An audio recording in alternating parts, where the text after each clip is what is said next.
Bonsoir, frères et sœurs en Christ. Nous sommes très heureux d'être là avec vous ce soir afin de partager les conseils divins, de partager la parole. Je l'ai toujours dit, comme vous le savez, je ne viens jamais le main vide. J'ai toujours la parole de Dieu avec moi. Et justement, je veux vous demander si vous avez vos Bibles. Nous allons tous aller dans la parole de Dieu. Nous sommes en train de parler d'un thème, si vous voulez. Je suis là euh, pendant ces quelques jours pour fortifier quelqu'un parmi nous, pour encourager une famille qui, qui est dans le désespoir, hein, une famille qui n'a plus d'espoir. Voilà. Je suis là pour encourager une jeune fille, un jeune homme, un homme, une femme. Je suis là pour nous encourager, moi le premier, à ce que nous ayons confiance en Dieu. Voilà, c'est ça le mot. Que nous fassions confiance en Dieu parce que il est amour et il est puissant. On l'appelle El Shaddai. Il est très puissant. Il a le contrôle de l'univers. C'est de ça que nous parlons ces derniers temps. Dieu est au contrôle. Il n'y a pas longtemps, j'étais en train d'échanger avec des collègues au travail. Comme vous le savez, je suis en mission ici au Kenya, à Nairobi, en Afrique. Je disais à quelques amis, ici n'est plus l'heure de pleurer. En tout cas, pour ceux qui comprennent Dieu, il n'y a pas lieu de pleurer devant l'adversité, devant tout vent contraire, devant le chaos, devant euh, tout ce qui cherche à nuire à notre famille, à notre couple, à notre vie sociale, à notre vie professionnelle.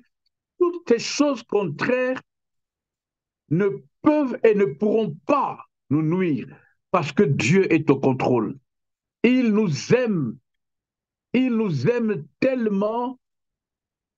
Et c'est ça, au fait, le problème, c'est que nous avons du mal à comprendre réellement l'amour de Dieu.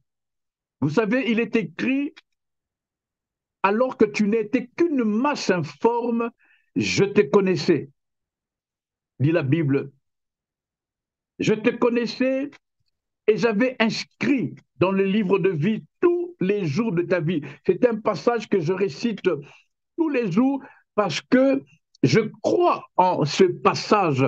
Je crois que ma vie, tu peux, tu peux proclamer aussi cette parole là où tu es de ton côté. Je pense vraiment que c'est Dieu qui m'a créé. Je pense vraiment que c'est Dieu qui m'a façonné. Je pense à 100%, sans doute, que je ne suis pas ici sur terre parce que je l'ai voulu ou parce que je l'ai demandé.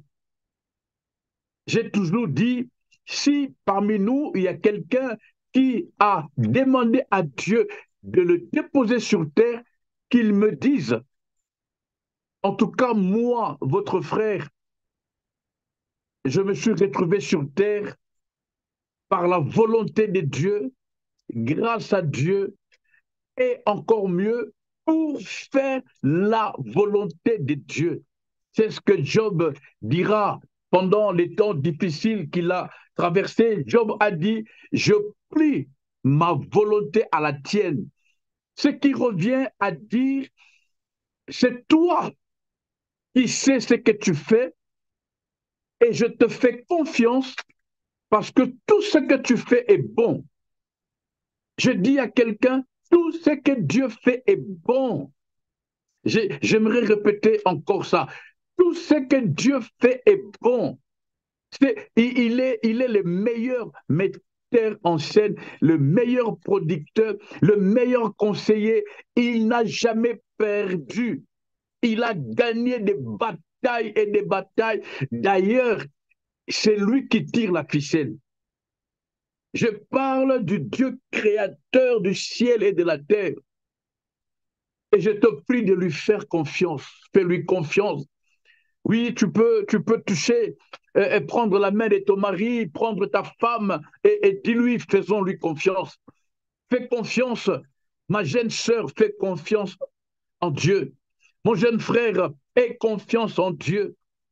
Oui, parmi nous, il y a quelqu'un qui est dans de situations difficiles. Vous savez, il y a de ces situations qui étaient déjà difficiles, elles commencent à devenir impossibles. Mais même dans ces cas-là, fais confiance en Dieu. Il ne te laissera pas. La Bible déclare, ton père, ta mère peuvent t'abandonner, mais moi, Dieu, dit l'Éternel, je ne t'abandonnerai pas. Faisons confiance en Dieu. Je vais vous inviter à lire avec moi, si vous avez vos Bibles, nous allons tous continuer notre série que j'aime tellement. Nous sommes dans le livre de Exode. Excusez-moi, il y a ma tablette qui déconne un peu. Nous allons dans le livre d'Exode, Exode au chapitre 23. Voilà, j'y suis. Exode chapitre 23. Nous lisons le verset 29 au verset 30. Exode chapitre 23, nous lisons le verset 29 et le verset 30. Je fais la lecture. Je ne le chasserai pas en une seule année loin de ta face, de peur que le pays ne devienne un désert et que le bête des champs ne se multiplie contre toi. Si c'est ta Bible, tu peux souligner que le bête des champs ne se multiplie contre toi. Verset 30, je le chasserai peu à peu loin de ta face jusqu'à ce que tu augmentes en nombre et que tu puisses prendre possession du pays. Permettez-moi de relire ce verset, ces deux versets encore une fois, si la régie veut bien nous repasser ce verset. Il faut qu'on entre, qu'on lise entre les lignes. Je veux qu'on avance ensemble. C'est notre troisième émission par rapport à ces versets. Hein? La Bible déclare, Exode chapitre 23, verset 29 et verset 30, je ne le chasserai pas en une seule année loin de ta face. C'est Dieu qui parle. Et il utilise le terme chasser. Je parle à tous ceux qui, au moindre problème, ils chassent. Au moindre problème, ils chassent. Mais Dieu lui-même dit, je ne le chasserai pas tous en une seule année loin de ta face, de peur que le pays ne devienne un désert et que le bête des champs ne se multiplie contre toi. Verset 30, c'est de ça que nous allons parler ce soir, pendant quelques minutes. Verset 30, il est écrit, je le chasserai peu à peu, loin de toi, loin de ta face, jusqu'à ce que tu augmentes en nombre et que tu puisses prendre possession du pays. Parole du Seigneur. Quelqu'un dit avec moi Amen.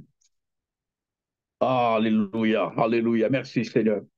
Nous bénissons notre Dieu pour cette parole, cette parole puissante, merveilleuse. Nous laissons conduire par le Saint-Esprit afin que chacun de nous, dans sa vie, dans son couloir, nous puissions ensemble garder espoir et savoir que Dieu dirige nos vies. L'un des problèmes, l'un des combats de l'être humain, c'est l'homme avec un H majuscule, l'homme veut diriger sa vie tout seul. C'est ça le problème de ce monde. L'homme veut diriger sa vie tout seul. Un jour, Moïse, parlant avec Dieu, les lecteurs de la Bible savent de quoi je parle, Moïse est allé dire à Dieu, si toi-même tu ne viens pas, nous ne bougerons pas d'ici. J'aime beaucoup cette partie de la Bible. Si tu ne viens pas avec nous, ne nous fais pas partir. Ah, c'est une prière que je fais à Dieu. Si tu ne diriges pas mon couple, ne me laisse pas diriger mon couple. Si tu n'élèves pas mes enfants, ne me laisse pas élever les enfants.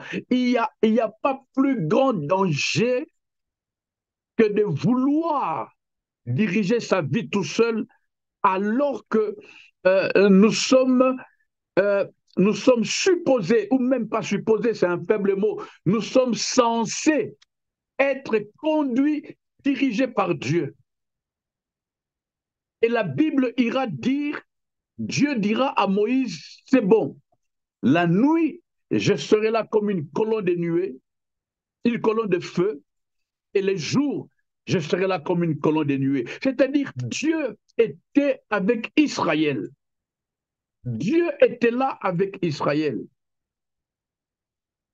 Nous avons tous, sans exception, l'obligation de comprendre. C'est vraiment, c'est de l'ordre théocratique. C'est à ne pas discuter. C'est ça ou c'est pas ça.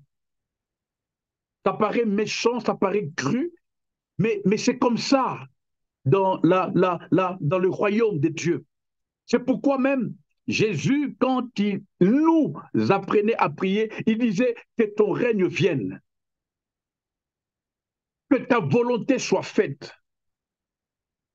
Le règne sous-entend les gouvernements. Il y a aucun règne sans gouvernement. Tout règne est accompagné et même précédé d'un gouvernement. Avant de voir un président, on passe par des gardes du corps, des protocoles, et après, on peut atteindre le président. Tout règne est précédé d'un gouvernement. Que ton règne vienne, c'est-à-dire que ton gouvernement descende. Je suis en train de nous conseiller, moi le premier, laissons à Dieu de diriger nos vies. Cela nous évitera beaucoup de problèmes, beaucoup de tracasseries. Nous irons moins chercher des prophètes, des prophéties, parce que Dieu, le plus grand prophète que l'univers n'a pas connu, lui-même dirige nos vies. Et la maturité, c'est comprendre que ma vie est dirigée par Dieu. Ça nous évitera, comme j'ai dit, des tracasseries, ça nous évitera des murmures, parce que c'est Dieu qui conduit. Voyez-vous, c'est lui le créateur, c'est lui le maître de toutes choses. Quand il dirige, il n'y a rien qui peut s'opposer à lui. Rien. Il a le contrôle. Écoutez, on nous dit qu'il est l'omnipotence. Il est omniscient. Il est omniprésent. Il connaît toutes choses. Le psalmiste dira quelque part, avant même que la parole soit sur ma bouche, je la connais. Où fuirai-je loin de ta face? Tu connais. Où que j'ai, tu connais toutes choses. Il y a un peuple en Afrique qui disait, j'ai aimé un jour une dame, elle priait, elle disait, tu es le Dieu qui voit la fourmi noire dans les noirs sur une pierre noire. Donc Dieu voit tout. Je disais tout à l'heure à mes amis, il dira, aucun de tes cheveux ne tombera que je n'ai donné mon accord. Il est Dieu. Est-ce que quelqu'un comprend de quoi je parle? La maladie, qui est dans ta maison, Dieu te contrôle. Il sait. Quelqu'un dit avec moi, Dieu te contrôle. Le problème de finances que tu rencontres, Dieu te contrôle.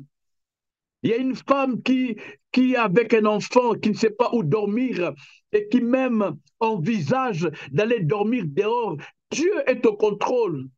Dieu est au contrôle. Je suis en Afrique présentement et je vois la souffrance partout. Mais je sais que Dieu est au contrôle. Dieu est au contrôle. Je vous l'ai dit, je crois le dimanche passé, j'ai un très grand téléphone, un Samsung Fold. Il est perdu. Il est perdu là où je suis. Et puis, j'ai failli craquer. Et je me suis rendu compte, non, Dieu est au contrôle. Même quand les corps, la chair fait mal, mais l'esprit dit, Dieu est au contrôle. Il n'a jamais été surpris, il ne le sera jamais. Il a le plein contrôle de toutes choses. Dieu est au contrôle. La situation qui te fait, qui t'empêche d'avoir sommeil, je t'en supplie, crois-moi, Dieu est au contrôle. Et même quand tu n'as plus la force de prier, je sais ce que c'est. Même si tu n'as plus la force de lever les mains, je sais ce que c'est. Mais crois-moi, Dieu est au contrôle. Ah, les anglophones disent God is on control. Il a le contrôle de toutes choses. Il a les contrôles, il a les contrôles. Il a les contrôles, il contrôle tout, il contrôle les ciels, il contrôle la terre, la mer, sous la mer, il contrôle les montagnes, les collines, il contrôle les vallées, il contrôle, il a le contrôle partout. Il a le contrôle. Il n'est jamais dépassé. Il n'est jamais surpris. Il ne se fatigue et même la Bible dit, il ne dort ni ne sommeille. Il est au contrôle. Il est au contrôle. Ah, il est au contrôle. Si tu ne le crois pas, je le crois à ta place. Il est au contrôle. Il est au contrôle. Puis tu as perdu, pendant que je te parle, un être cher, mais Dieu demeure au contrôle. Il est assis sur son trône. Il sait tout. Il sait tout. Un jour, tu comprendras. Moi-même qui te parle, je n'ai pas encore tout compris, mais je suis convaincu qu'il est au contrôle. Avant que je ne meure, avant que le Seigneur ne revienne, je saurai. Je saurai pourquoi je suis passé par ici, pourquoi je suis... Écoutez, j'en ai parlé le dimanche passé. Dieu, en faisant sortir les enfants d'Israël en Égypte, le chemin le plus court était de passer par le pays des Philistins. Et la Bible dit, quoique plus proche, mais Dieu a décidé, c'est de l'ordre théocratique, il a décidé de faire passer son peuple par le chemin, un contour, un chemin détourné. Il est au contrôle, il avait ses propres raisons. La Bible le dit clairement, vous pouvez aller lire, c'est dans Deutéronome, le chapitre 8. Lisez même à partir du chapitre 7e. Il est au contrôle, il sait ce qu'il fait, il sait pourquoi tu as épousé la femme que tu dis, tu veux divorcer d'elle. Non, Dieu est au contrôle, il sait pourquoi tu as des enfants que tu as. Quoique difficile, incompris, mais Dieu sait.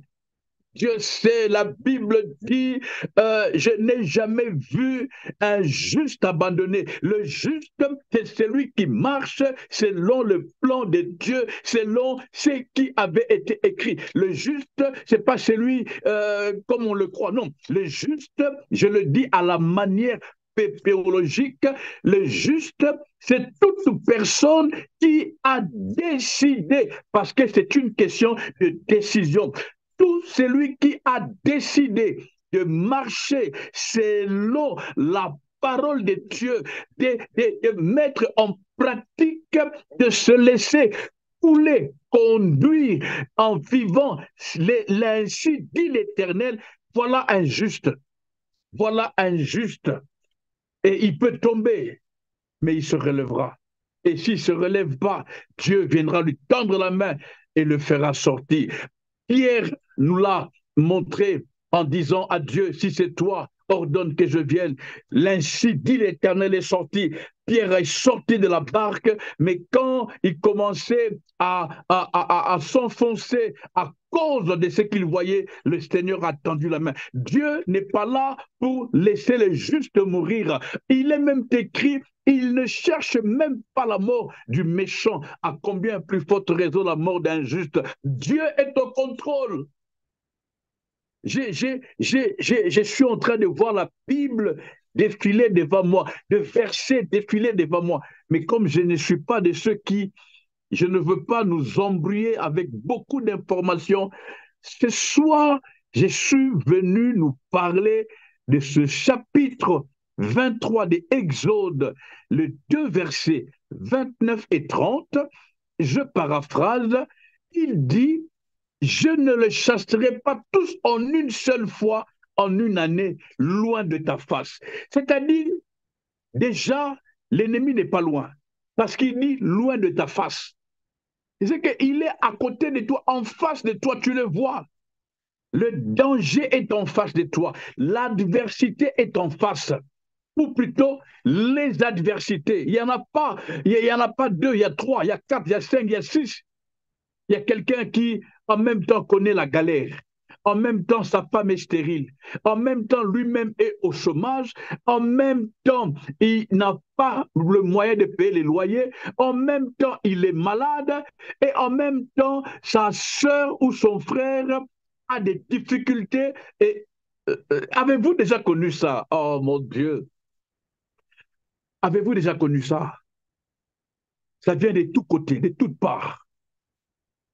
C'est à croire, à se dire, Seigneur, où es-tu? Ah, je disais à quelqu'un, j'ai interdit à mon être de poser une telle question à Dieu. J'ai interdit, je me suis imposé à ne jamais poser une telle question à Dieu. Où es-tu, Seigneur? Pourquoi moi, Seigneur? Qu'est-ce que j'ai fait, Seigneur? Je me suis interdit ces genres de questions et je me suis obligé. Je travaille jusqu'à maintenant mon être, mon esprit, dans toute situation difficile, à dire comme Job, je plie ma volonté à la tienne, que ta volonté soit faite.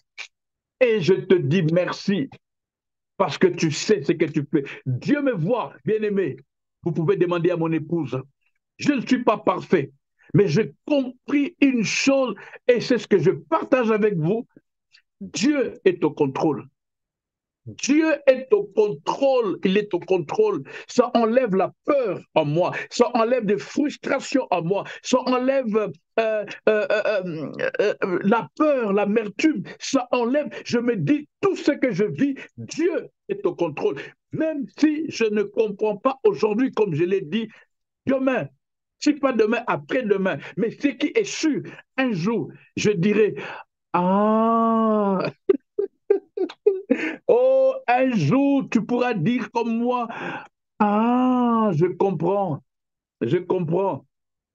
Et même pendant que je vous parle, là où je suis assis, pour un petit témoignage, je suis dans une des très belles chambres dans cette ville de Nairobi au Kenya, où je n'ai pas payé un seul euro pour le billet d'avion, où je ne paye pas la chambre, je suis logé, nourri, parce que je suis en mission de service. Et n'eût été ce que j'ai vécu, les anciens savent de quoi je parle, n'eût été ce que j'ai vécu, et là où je viens, je ne serais pas ici. Mais quand j'ai connu les difficultés de là où je viens, mon corps était fatigué, était allait se fondre. Mais j'avais dit non, je garde espoir. C'est ça, en fait, je garde espoir et ce message que je partage avec vous m'est venu à l'esprit. Je disais non, Dieu est au contrôle. Le pasteur Nathalie sait de quoi je parle. Dieu est au contrôle. Et Dieu ne marche pas avec des victimes. Dieu marche avec des responsables. Je ne les chasserai pas tous en une seule fois, en une année, loin de ta face. Et il donne une raison des peurs que le bête des champs, comme j'ai dit, si c'est ta Bible, souligne-la. Il dit de peur que le bête des champs, laissez-moi lire ça, de peur, hein, n'est-ce pas? Lire pour ne pas dire autre chose, hein, parce qu'il y a des fois où je me permets de paraphraser, mais des fois je me dis, il faut lire. Voilà, il faut que je lise, c'est plus simple. Euh, Verset 23, et chapitre 23, Exode, verset 29, je ne le chasserai pas en une seule année loin de ta face, de peur que le pays ne devienne un désert. Voilà, j'avais raison de lire. De peur que le pays ne devienne un désert, ça c'est un. Et deux, et que le bête des champs ne se multiplie contre toi. Donc, selon Dieu, dans ces contextes, chasser les démons, chasser la maladie, chasser la pauvreté, chasser les difficultés, chasser la stérilité, chasser tous ces ennemis de ta vie en une seule fois. D'abord, notons que c'est possible, il peut le faire parce qu'il est Dieu, rien n'est difficile pour lui, il peut le chasser en une fois, il peut chasser la pauvreté, que tu deviennes directement riche. Il peut chasser la stérilité, que tu commences à avoir des enfants. Il peut chasser la maladie, que tu te retrouves en bonne santé. Il peut chasser tout ce qui dérange ta vie. Dieu peut chasser cela. Même si ce sont des ennemis physiques, des ennemis spirituels, des adversités spirituelles ou physiques, Dieu peut les chasser. Mais il dit, je ne les chasserai pas tous. Je ne les chasserai pas tous en une seule fois, loin de ta face. Non, non, non, non, non, il ne veut pas. Je ne les chasserai pas en une seule année, loin de ta face. De peur que le pays devienne un désert. Nous parlerons de ça. Et que le bête des champs ne se multiplie contre toi. Et il dit au verset 30, je le chasserai peu à peu, loin de ta face, jusqu'à ce que tu augmentes en nombre et que tu puisses prendre possession du pays. J'ai dit que nous allons parler du verset 30. Je le chasserai peu à peu, loin de ta face, jusqu'à ce que tu augmentes en nombre et que tu puisses prendre possession du pays. Tu ne pourras pas prendre possession du pays tant que tu n'as pas augmenté en nombre. Quelqu'un devrait dire avec moi Amen, si tu es d'accord, bien sûr. Tu ne pourras pas, en d'autres termes, le verset 30 veut dire ceci, tu ne pourras pas prendre possession du pays tant que tu n'as pas augmenté en nombre. Un de moyens, je ne suis pas le seul, selon le contexte du verset 30, un de moyens pour prendre possession du pays, il faut que tu augmentes en nombre. Ah, il faut que tu augmentes en nombre. C'est ce que je suis en train de dire à quelqu'un qui est connecté. Même toi qui me suivras en rediffusion. Tant que tu n'as pas augmenté le niveau de la prière, tu auras du mal à prendre possession de ton héritage. Tant que tu n'as pas augmenté en puissance de prière, en puissance de méditation, tu ne pourras pas prendre possession du pays.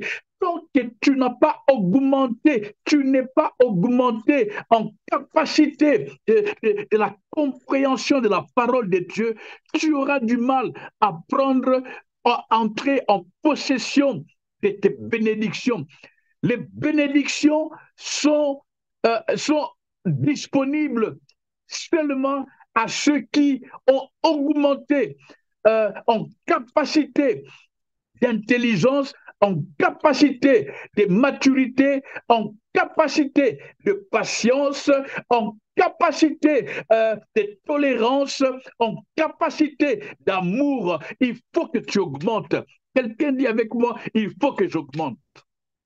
Ah, il faut que tu augmentes. Il faut, il faut. C'est une condition sine qua non.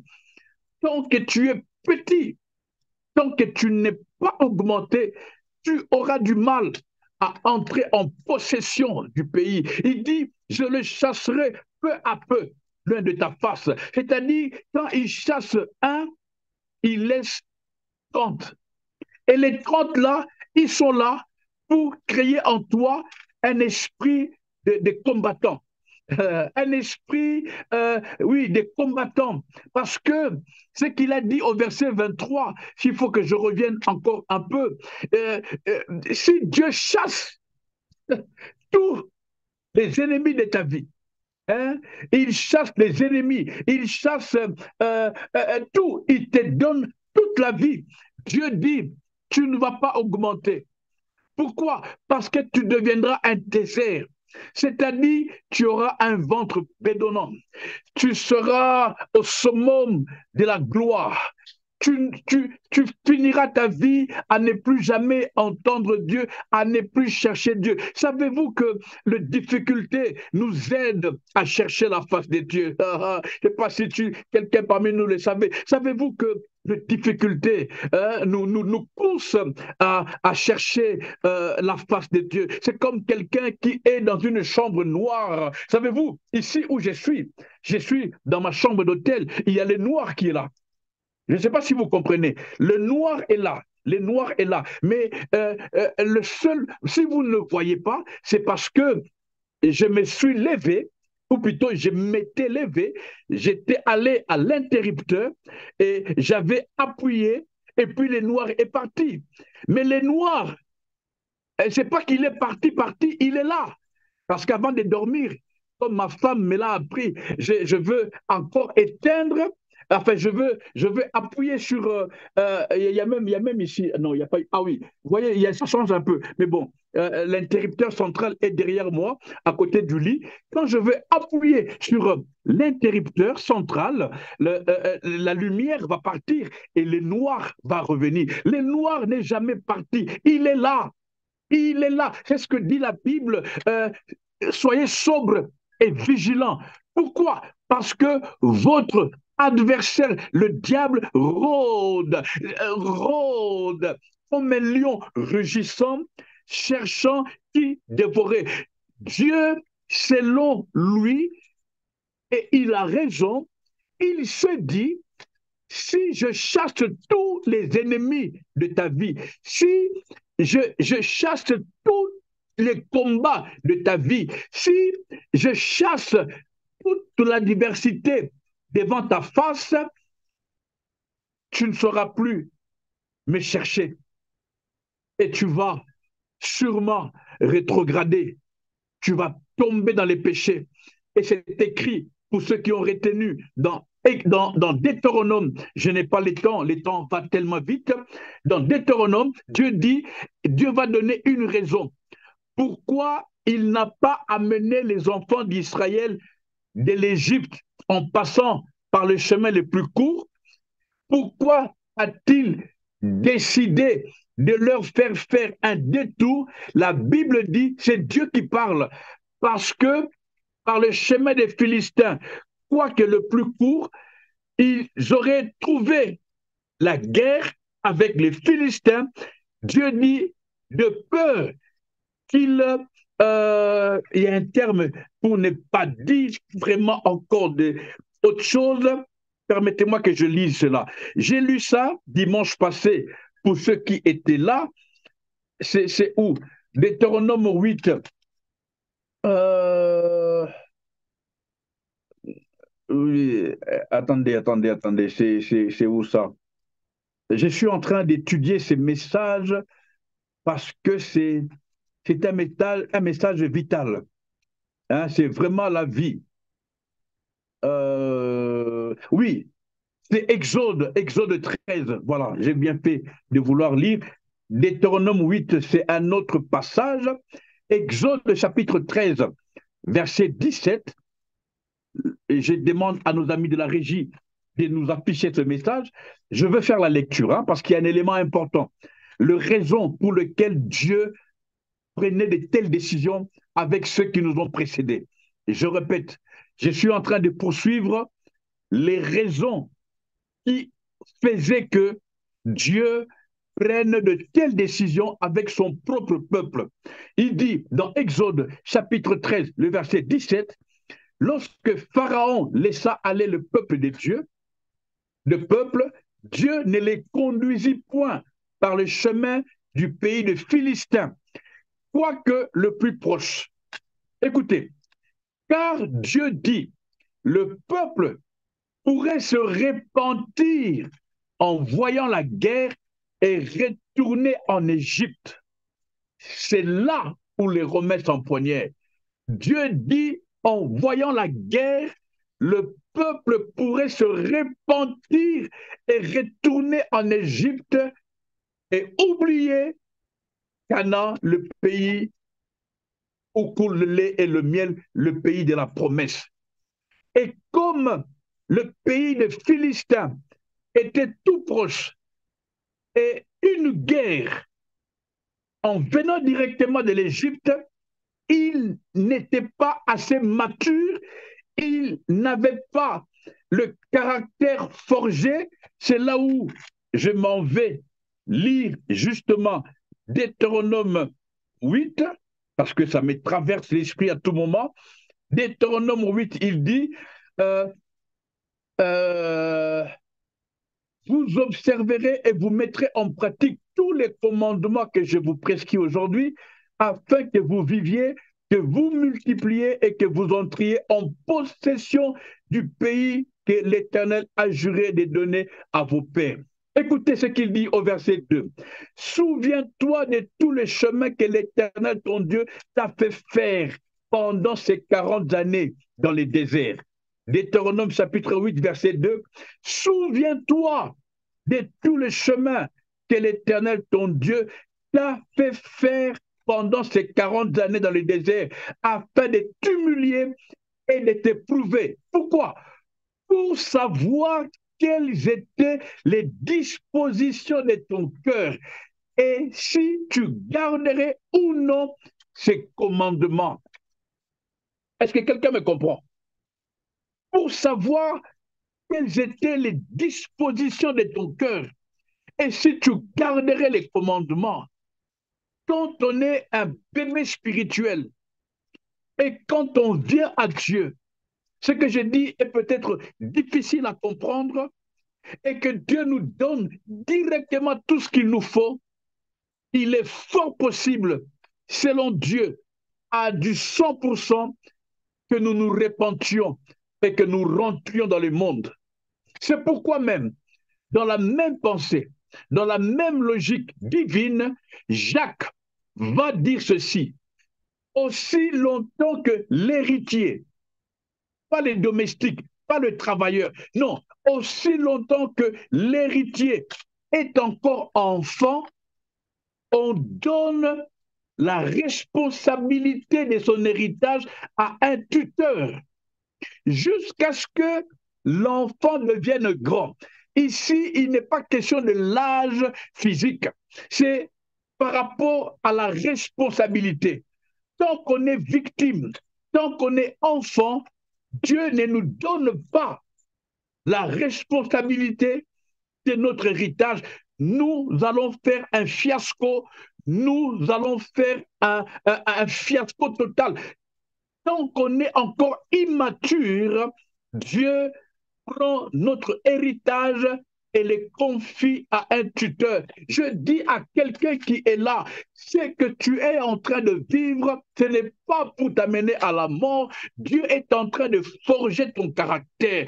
Dieu est en train de forger ton caractère, que tu deviennes mature, afin que tu entres dans la promesse qui t'avait été faite. J'ai compris avec ces genres de réflexion que la terre promise est un lieu où sont réunis des hommes et des femmes responsables. Je le répète, la terre promise est un lieu où sont réunis des hommes et des femmes matures qui ont connu la guerre, qui ont bravé la mer Rouge, qui ont affronté les serpents dans les déserts, qui ont connu la famine, qui ont connu la sécheresse.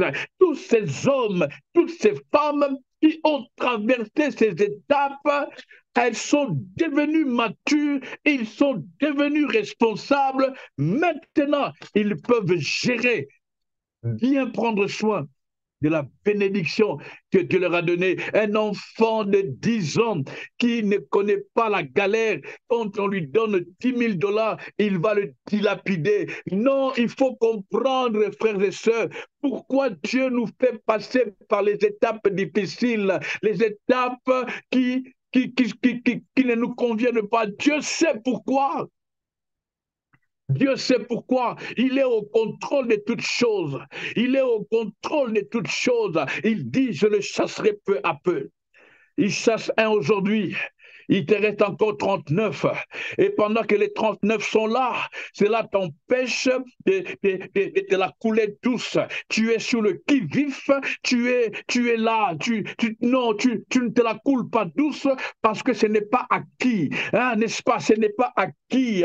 Tu travailles, tu travailles le spirituel. Tu fais, comme dit la Bible, l'exercice spirituel. Tu t'entraînes dans la méditation de la parole, tu t'entraînes dans la réflexion divine, tu cherches à comprendre et ça fait monter en toi, n'est-ce pas, la confiance, ta confiance en Dieu. Dieu a un plan pour nous, un plan de bonheur, un plan de succès.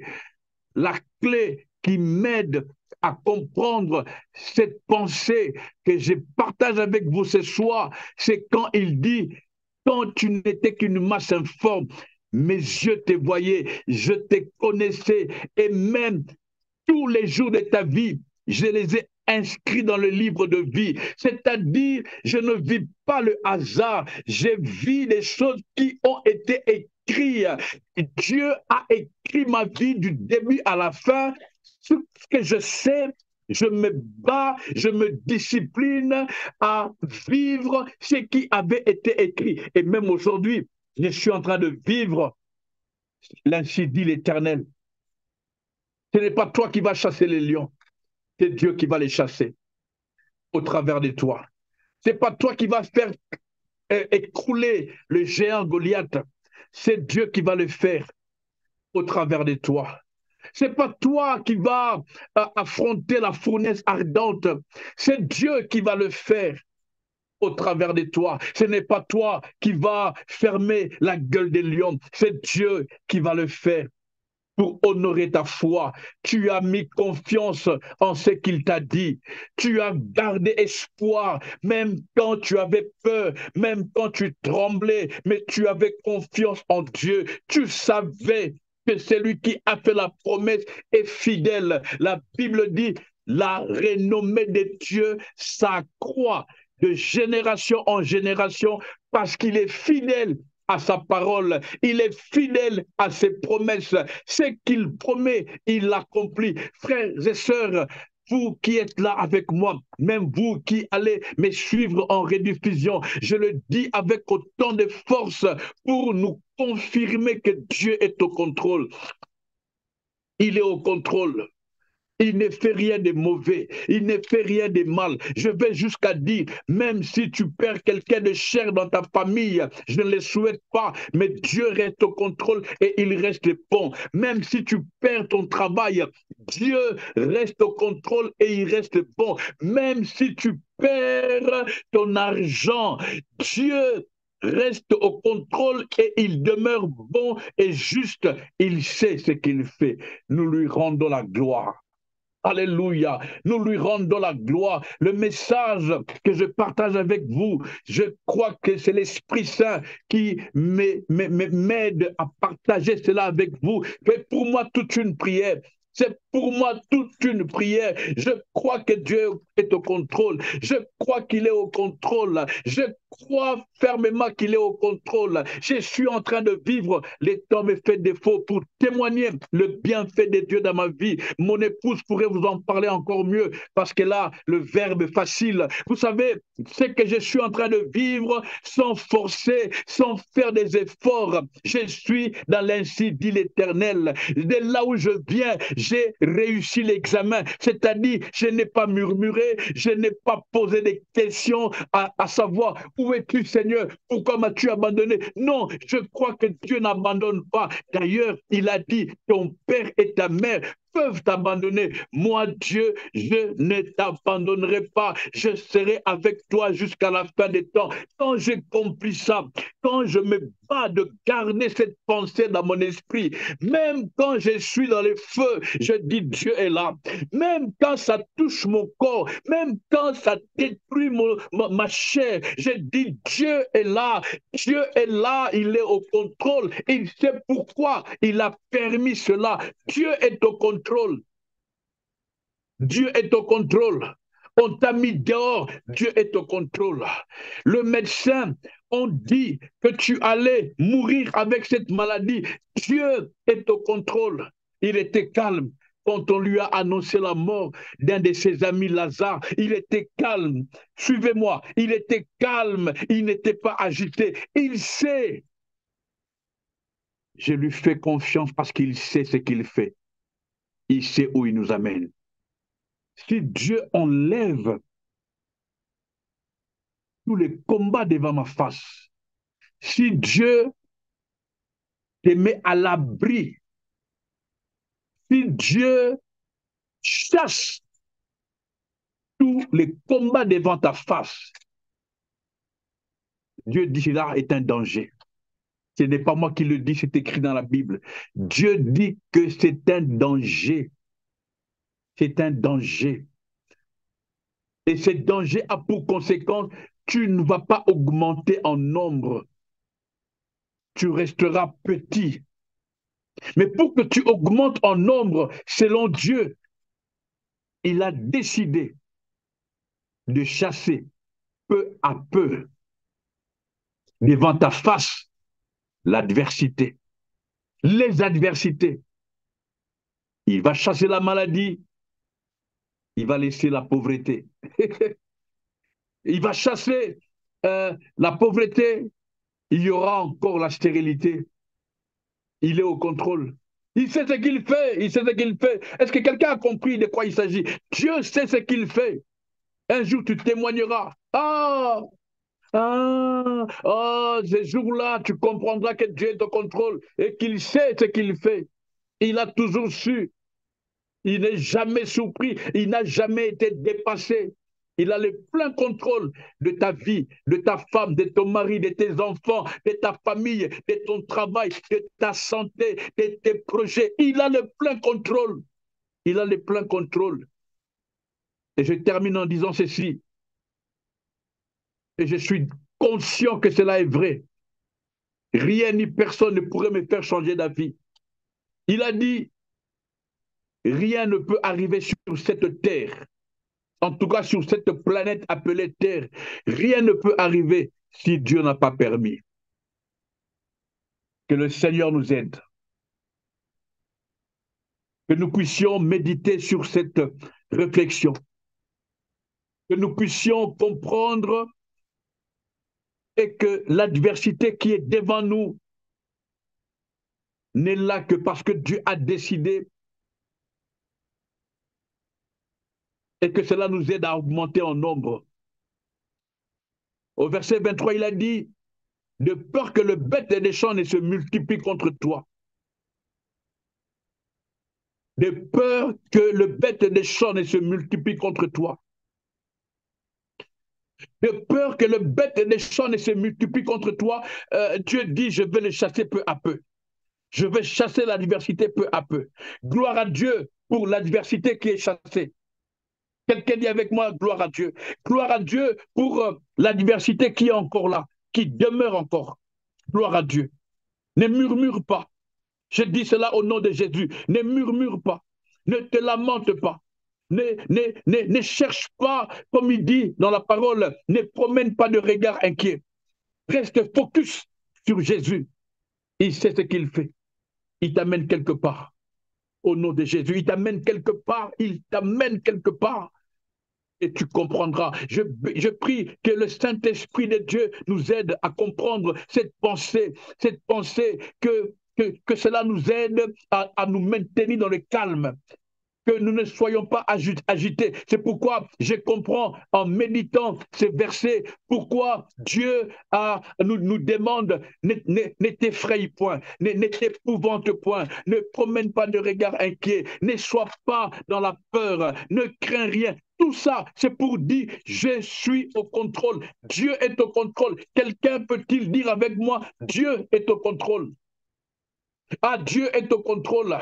Dieu est au contrôle de ma vie. Dieu est au contrôle de ton foyer. Dieu est au contrôle de ta santé. Dieu est au contrôle de ton travail. Même si tu as des collègues, des responsables avec des idées, des pensées, des projets démoniaques, mais ils ne pourront rien contre toi parce que Dieu est au contrôle de ton travail. En tout cas, si du moins c'est Dieu qui t'a placé là où tu es, il contrôle toutes choses.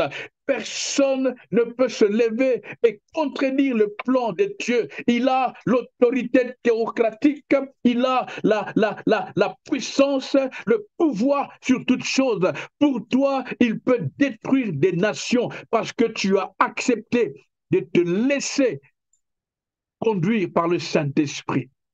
Que le Seigneur nous bénisse, que l'Éternel nous fasse du bien, que la grâce de Dieu soit sur vous et que nous ayons cette capacité. Ça demande de l'exercice. C'est un travail de longue haleine, c'est un travail pas facile, mais nous allons y arriver. La Bible déclare, non par notre force, non par notre puissance, mais par l'Esprit de Dieu. Le Saint-Esprit va nous aider à comprendre que là où nous sommes, ce que nous vivons, Dieu est au contrôle. La Bible déclare, là où est le Seigneur, là est l'Esprit. L'Esprit vient pour nous donner les forces, les capacités, pendant que tout le monde pleure, pendant que tous sont agités, comme Moïse devant la mer Rouge, la Bible déclare, il est resté calme pendant que Israël était en train de murmurer.